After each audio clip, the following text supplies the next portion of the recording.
Hello and welcome back to another episode of MacStories Unwind. I'm John Voorhees, and with me is Federico Viticci. Hey, Federico. Hello, John. How are you? I am closing out a long week of having a dozen men on the rooftops across the street from me putting new roofs on a condo complex that's near my house.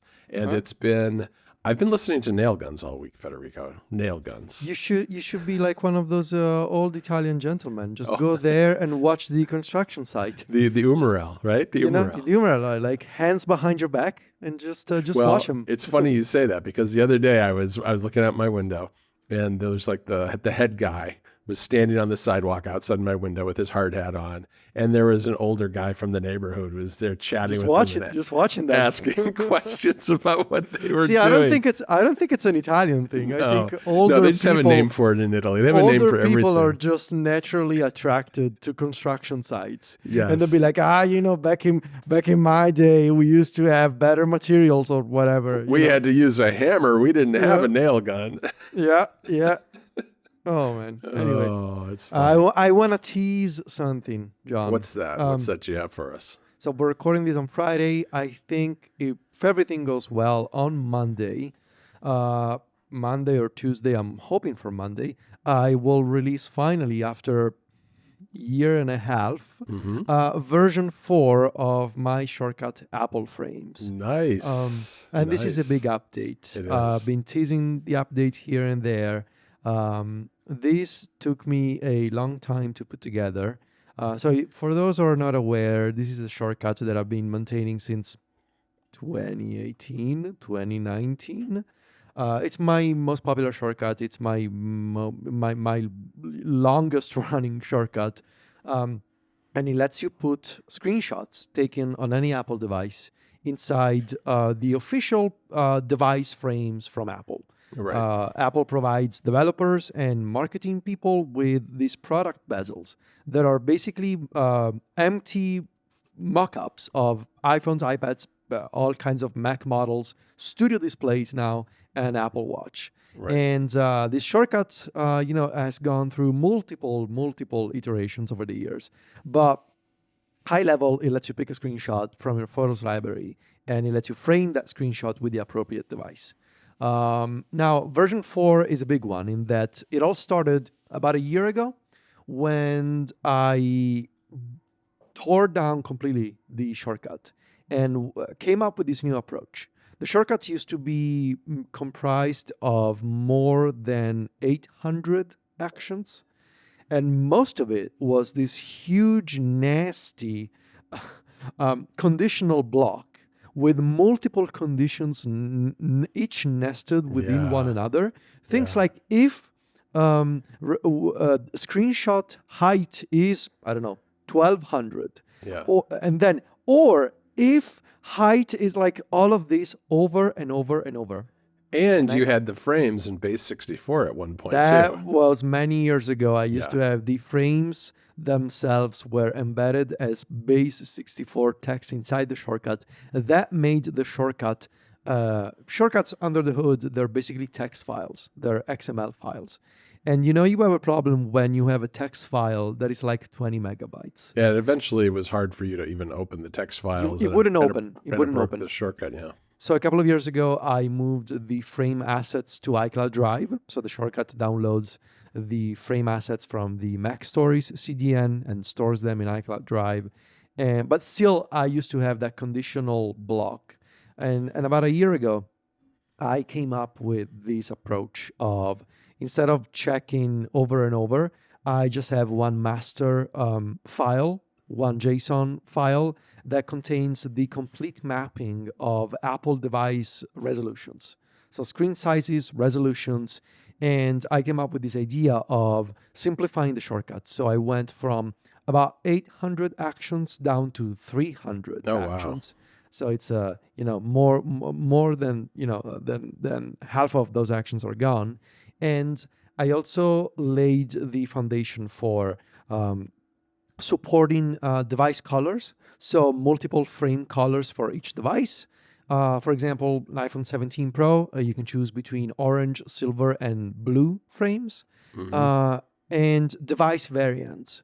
The idea being that over the past few years, Apple has introduced new devices that have the same resolution as the device from the year before, right? Sure. So by default, Apple frames would just use the latest and greatest Apple device. So let's say that you have an iPhone screenshot, right? And you have an iPhone 16 Pro because you haven't updated to the 17 Pro. Before, Apple frames would just say, "Yeah, well, whatever, I'm going to use the latest frame." This year, you have a choice. So you will be able to, by default, Apple frames will still use the latest Apple device in that family of device resolution. So it'll still default to the 17 Pro. But if you want to feel represented by Apple frames, you can go into the shortcut and say, "No, I still want to make the 16 Pro my device." So it looks because like that's your what device, I have. right? So it looks like your device. Yeah. And it took me a long time. I was finally I kept putting it off for a couple of reasons. One, I really wanted to finally support all Apple devices, including all the latest Mac models, multiple colors for each model, and multiple colors for each Apple Watch display size and watch band combination. Oh, wow. That's a lot. So redoing it all involved 251 frames. Wow. And I knew that Sylvia used to do these frames one by one manually every time. Right. Didn't And she have to go into Photoshop and do certain things to them? And I knew that due to how her professional life has changed, she just wouldn't have the time to do it for me anymore. And I also knew that manually fixing that JSON would have been impossible for me.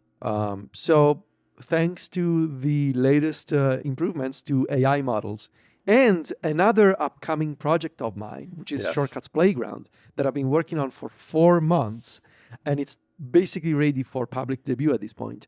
I was able to took that foundation that I wrote manually a year ago and take it over to the finish line with Shortcuts Playground and Claude. I created this system where I told Sylvia, I was like, "Hey, would you be upset if I replace you with AI when it comes to doing the frames?" And she just looked at me and she was like, "Finally." Yeah, all Because all that busy work that she's done for so long. She hated doing that. I bet And she so did. I came up with this system where now, if I want to add support for new devices to Apple frames, it takes me about 5 minutes. to Oh, do it. wow. What parts of the shortcut was Claude the most helpful with, or Codex? Debugging the JSON and making sure that how the shortcut is checking for device colors and device variants, especially if there's an overlap. Like if two devices have the same width, for example, Oh, sure. you also want to check the height, right? There's an Right. instance in which I believe the MacBook Neo has the same width of an old iPad, but has a different height. So you want to have You that. probably have all sorts of weird, trivial knowledge about the dimensions of Apple devices now. Oh man, yeah. And so me plus Claude has been an incredible combo to like have my ideas translated into working shortcuts code has been incredible. Yeah. 'Cause But that's a really hard mapping problem. What you're talking about is essentially what you're doing is mapping colors and dimensions and types and all that into a giant dictionary. Yeah. So in all of this, I recreated the shortcuts entirely. I optimized all the images so they're smaller in size, and that plus the combination of 500 fewer actions means the shortcut is so much faster than before. And I'm here to tell you it's true. I've been using it and it's very, very fast. I love it because I can just go from taking the screenshot to having it in my document almost instantly now. Yeah. And so there's that. So the shortcut will support the MacBook Neo, all the Apple Watch models. You can choose your default watch band combination. Like even for example, a few days ago, Apple added official product bezels for the Studio Display and Studio Display XDR, as well as finally colors for the iMac. And it took me 5 minutes to add support for those new products to Apple frames. But the other big thing, which I guess maybe we can talk about more next week on App Stories, there will be an Apple Frames CLI, an Apple Frames command line interface for developers who want to frame hundreds of screenshots for the App Store or for their websites, there'll be an Apple Frames in the terminal that gives you even better performance and even better access to customization options for things like, for example, let's say that you have a folder full of iPhone screenshots and iPad screenshots. You will be, and they're ordered sequentially.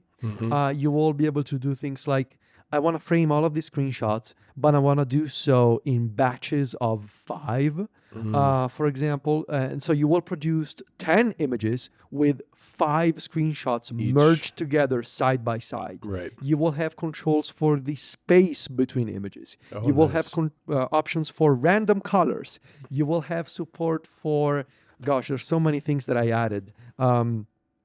Things like, do you want to save into a subfolder or not? Man, I didn't even realize all this was in there. I've played with the CLI a little bit, but I didn't realize there were that many options. Wow. Yeah, so there will be a detailed documentation. It'll be open source. This thing was entirely vibe coded by me and Claude and reviewed multiple times with both Claude and Codex. Yeah. It's a Python script. And what else? There will be a detailed documentation. There's a fancy splash screen when you open the CLI, and there's a help menu in the splash screen. There's an interactive terminal mode where you can basically almost like Cloud Code. There's a terminal UI where you can choose your default colors from the terminal. So you can just arrow down and hit select to choose your default colors. And it's very exciting. I gave it to some developer friends.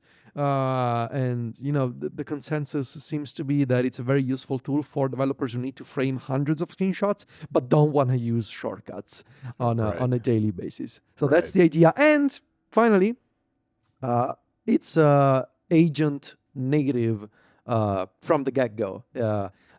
Since it's a CLI, we know that coding agents like Codex or Cloud Code love CLIs in the terminal, and that'll be in the GitHub repo. You will find both the CLI itself and a pre-made skill that teaches Cloud Code or Codex how to use the CLI. I can tell you what I'm going to build this weekend, Federico, with Cloud Code, is I'm going to build myself a web app that has a little drop zone, and I'll drop my screenshots on there. It'll use your CLI to put the frames around it, and then it'll immediately upload it to our CDN and put the URL right on my clipboard. That is in fact a section of my announcement article where I mentioned how, in addition to helping developers, having this tool on a Mac also lets you create additional apps on top of Apple Frames, which is not something that you could do before with just the shortcut alone. And even better, if you have the shortcut already installed, the CLI will automatically pick up the folder with the assets from your iCloud Drive. So there's no need to download anything. Like, it uses the same configuration, the same assets from the shortcut. So if you don't have the shortcut, what does it do? Does it download it the whole set for you? Yes, sir. Okay. I think I've thought of everything at this point. All right. Good. What you're also telling me is our CDN's about to get hit really hard next week. Yeah. We're going to spend a little money on that one. Yeah, which is why I optimized the images. Good, thank you. Yeah. Oh, man, that's great. Well, I'm looking forward to it. It's going to be really nice. I think you've done an amazing job. I remember there was a point at which Apple Frames got to be so big because Apple had gone from just, doing like the iPhones and maybe the iPads and a couple of Macs to doing almost everything as frames, to where frames, the shortcut got kind of unwieldy, and then you made a big improvement to it last time around with version 3, and now with 4, it's amazing how fast it is. I mean, for me now, the slow part isn't the shortcut. The slow part is uploading it to the CDN and getting the URL back, which isn't slow in and of itself, but it's definitely takes longer than the shortcut now. Yeah. So yeah, hopefully on Monday. All right, Federico. Well, we should give people some picks, don't you think? Yeah, I just wanted to quickly mention that season 3 of Shrinking wrapped up. Yes, no I spoilers. watched it last night. Really satisfying finale, which is not a finale actually, because it's been renewed for a 4th season. And I'm not going to say anything. There are interviews with the showrunners if you want to go read what's going to happen in season 4 or sort of the general gist of it. Yeah, I saw the headlines. So I think they nailed the ending of this third season. There are I've seen so many TV shows where they botched the end, and Yeah. this is how you do it. This is how you do it Yeah. in a not perfect but human and reasonable and satisfying way. So Yeah, it and was. also I think it was better than the finales of the previous seasons. You know what I mean? I think so. I think so, and I don't think it's a spoiler, but one of the final performances of Harrison Ford absolutely got me. So, and I think if you've seen the episode, John, I think you know what I mean. Like Yep. toward the very end, man, he can act. Yeah, he So really yeah, can. Yeah, I yeah, watched it last night with Jennifer, and really, we loved it. Yeah. yeah, yeah. Well, my pick this week, Federico, is a show that I never thought I would watch, and one that I think you probably shouldn't watch, which is Drops of God, which is also on Apple TV. And this is a French series that is largely set in it's split between France, Italy, and Japan. And probably 2/3 or 3/4 of it is in either French or Japanese, and the rest is in English. So it's a lot of subtitle reading, which I know you love. You absolutely love your subtitle reading. Yeah, This is where I you get a do. workout with it, especially when the French people in the show speak very fast when they're very upset or excited, Oh and no. the subtitles go by very quickly. I'm sorry. Did you? So this TV show features upset French people. Yes, it Okay, does. well, that's a dream come true for me. You would love it. But it's about wine, okay? This is about wine. Okay. It's about a guy who he taught his young daughter how to develop her palate for wine at a very young age. She was like 7 or 8 years old. And he would go to this estate where his friend had a winery, and they would go into the cellar, and they would sit and they would practice tasting wines together. And that's like the backstory, but the show starts in the present day when she's a young woman and she finds out that her father has died. And I am not going to go any further into the story beyond that because I don't want to spoil it, but they had been estranged, and he was living in Japan. She goes to see him, hoping to get there before he passes away, but doesn't. And all of a sudden, she's thrown into this competition because it turns out he has become an incredibly well-known wine taster and connoisseur, and has like a wine guide and all this stuff. And it was a professor, and he has an estate where he has collected wines that's worth $150 million, plus this large luxury home in Tokyo that's worth millions too.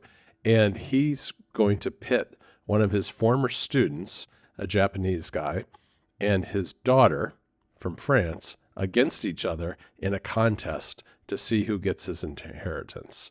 And it's all the contest revolves around different tests related to wine tasting. And if you had told me when I saw this was out a couple of years ago, because the first season is not new. They just finished the second season not that long ago. It started in January, I think. But I've been watching season one, which I had no interest in when it came out because it just didn't sound like the kind of thing I wanted to watch, where I would have to read a lot of subtitles, and it was about wine, and it didn't. Nothing about it really grabbed me. But I don't know what it was. We just turned it on one night, and we've absolutely loved this show. Jennifer and I have been watching it. Because it's a lot of subtitles, it tends to be a show that we're like, let's not start an episode at 10 o'clock at night when we're tired and might fall and might like be distracted or fall asleep or whatever. Instead, it's like, all right, we just finished dinner. We're going to watch an episode while we're still kind of alert and going. But it's been great. And there's a second season. I haven't watched that yet, but season one so far, I've watched not the entire thing yet, but I really enjoy it. And I highly recommend it. Especially if it's the kind of thing you looked at and you thought, oh, this doesn't seem like it's for me, I would say give it a chance because it is very, very good. Okay. All right. All right, Federico. Well, before we go, I have an unwind deal for everybody, which is a rom-com called Anara. Anara is about a young woman in Brooklyn who falls in love with the son of a Russian oligarch and all the things that ensue from that because his parents, I guess, tried to break her up. I have not seen this movie yet. It was really well reviewed at the time. I think it came out in 2024.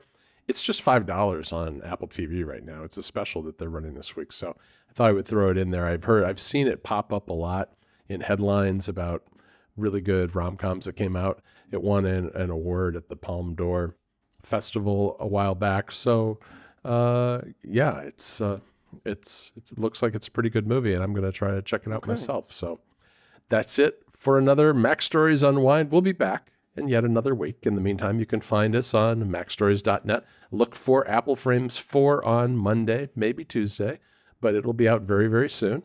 And I will talk to you next week, Federico. Ciao, John.